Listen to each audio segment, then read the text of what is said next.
grouping and regrouping in multilingual settings, primary language groups. How can I support students learning in their home language and connect it to their learning in English? In L1 grouping, students are grouped homogeneously by primary language: native English speakers in English, Russian speakers in Russian, Spanish speakers in Spanish, etc. In all English programs, there may be no existing L1 groups for multilingual learners, but the opportunity to continue conceptual development through the home language is still important and can be supported and nourished, both by what you do in the classroom and how you connect with the community. As with integrated and second language groupings, we will examine the unique features of primary language groups. They include the opportunities students have when they are all fluent in the language of instruction for developing language proficiency, content knowledge, and intercultural competence. What students would miss if they were always grouped with native speakers using their home language. And finally, the most appropriate strategies to use in primary language groups to best meet the needs of the students. Native language groups where everyone, teachers and students, are fluent in the language of instruction are the easiest and most comfortable instructional setting. Currently, most teachers are prepared precisely to work in this setting. That is, native English-speaking teachers working with native English speakers in their native language. However, many classrooms have a mix of native language groups, which makes instruction more challenging.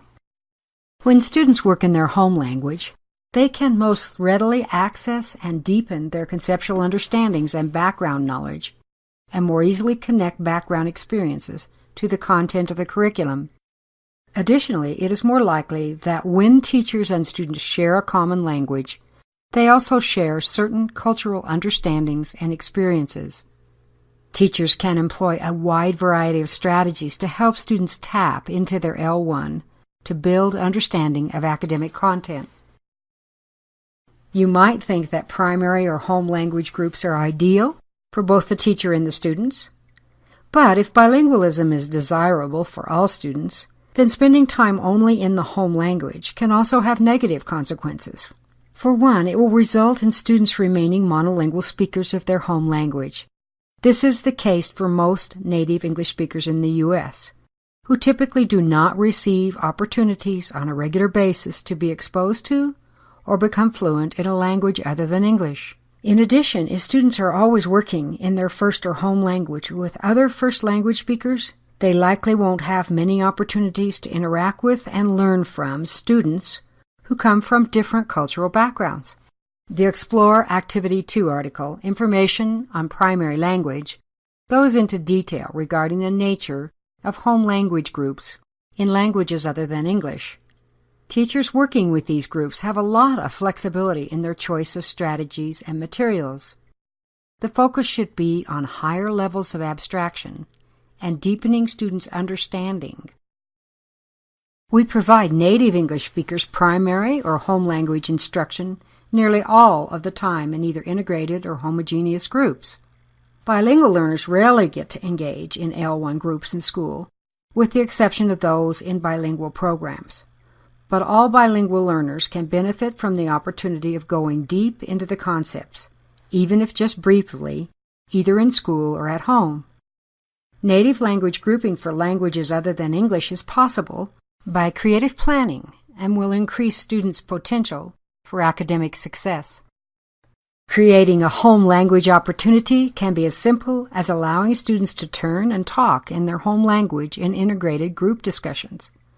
Small group activities could be conducted by a parent, older students, or community volunteers in the classrooms.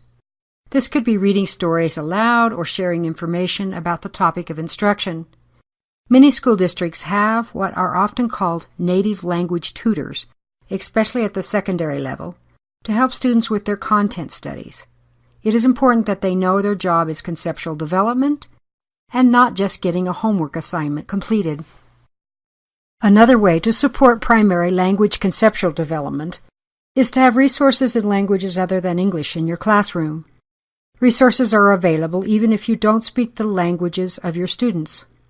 The Explore handout titled Home Language Resources provides many suggestions of how and where to access materials in multiple languages. Start small. Even 1 or 2 books borrowed from the public library in students' languages sends the message that their language is important to their learning.